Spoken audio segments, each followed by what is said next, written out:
నేను జోడియాక్ని మాట్లాడుతున్నాను. ఈ మాటలు 1960 టైంలో కాలిఫోర్నియాలో పోలీసుల్లోనూ ప్రజల్లోనూ వెన్నులో వణుకు పుట్టించాయి. ఒక గుర్తు తెలియని హంతకుడు ఒక మాస్టర్ మైండ్ పోలీసులతో డెడ్లీ గేమ్ ఆడాడు. ఈ జోడియాక్ కిల్లర్ ఎవరు? అతను ఎందుకు హత్యలు చేశాడు? ఈ కేసు ఇప్పటికీ ఎందుకు ఓపెన్ గానే ఉంది? ఇలాంటి ప్రశ్నలకు సమాధానం తెలుసుకోవాలంటే ఈ వీడియో చివరిదాకా చూడండి. దయచేసి ఈ వీడియోని లైక్ చేసి సబ్స్క్రైబ్ చేసుకోండి. డిసెంబర్ 20, 1968 కాలిఫోర్నియాలోని వాలేహు అనే పట్టణం. ఇద్దరు ప్రేమికులు కార్ని రోడ్డు పక్కన పార్క్ చేసి మాట్లాడుకుంటున్నారు.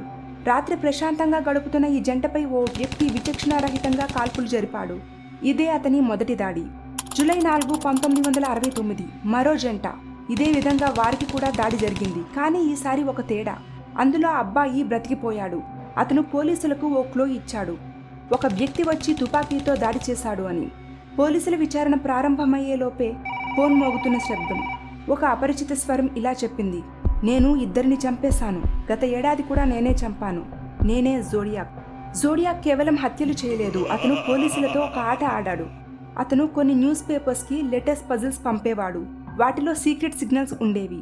ఈ కోడ్ను సాల్వ్ చేయగలిగితే నా అసలు పేరు తెలుస్తుంది అని చెప్పేవాడు. చాలా మంది ప్రయత్నించారు, కానీ కేవలం ఒకటే కోడ్ బ్రేక్ అయింది. అందులో ఏముంది అంటే, మర్డర్స్ చేయడం నాకు నచ్చుతుంది. ఇది అడవిలో వేటాడడంతో పోలిస్తే ఇంకా ఎగ్జైటింగ్గా ఉంటుంది. అయితే అతని అసలు పేరు మాత్రం బయటకు రాలేదు. సెప్టెంబర్ 27, 1969 కాలిఫోర్నియాలోని ఒక జంట సరదాగా పిక్నిక్ని ఎంజాయ్ చేస్తున్నారు. అప్పుడే ఒక్కసారిగా నల్లటి ముసుగు ధరించిన ఒక వ్యక్తి దగ్గరకు వచ్చాడు. అతను వారిని కట్టేసి కత్తితో దారుణంగా పొడిచాడు. వెళ్లిపోయే ముందు కారుపై అతను ఒక మెసేజ్ రాశాడు. వాలేహు 12-20-68 7-4-69 September 27-69 by night. October 11, 1969 zodiac మరోసారి దాడి చేశాడు. ఈసారి అతను ఒక టాక్సీ డ్రైవర్ పాల్ను హత్య చేశాడు. పోలీసులే అతన్ని చూశారు, కానీ అతన్ని సాధారణ పౌరుడిగా భావించి వదిలేశారు. 1974 తర్వాత జోడియాక్ పూర్తిగా మాయమయ్యాడు. ఎటువంటి లేఖలు లేవు, కొత్త హత్యలు లేవు. అతను మరణించాడా, లేదా వేరే నేరం కేసులో జైల్లో ఉండి మౌనంగా ఉన్నాడా, లేదా అతను ఇంకా బ్రతికే ఉన్నాడా? 2020లో అతని మరొక రహస్య కోడ్ బ్రేక్ అయింది. మీరు నన్ను పట్టుకోవాలని ప్రయత్నించడం ఎగ్జైటింగ్గా ఉంది, కానీ నాకు చావు అంటే భయం లేదు. అది నన్ను స్వర్గానికి తీసుకెళ్తుందని నేను నమ్ముతాను అని ఉంది. అతను చనిపోయినా ఇంకా అతని భయానక ఛాయలు అమెరికాను వెంటాడుతూనే ఉన్నాయి.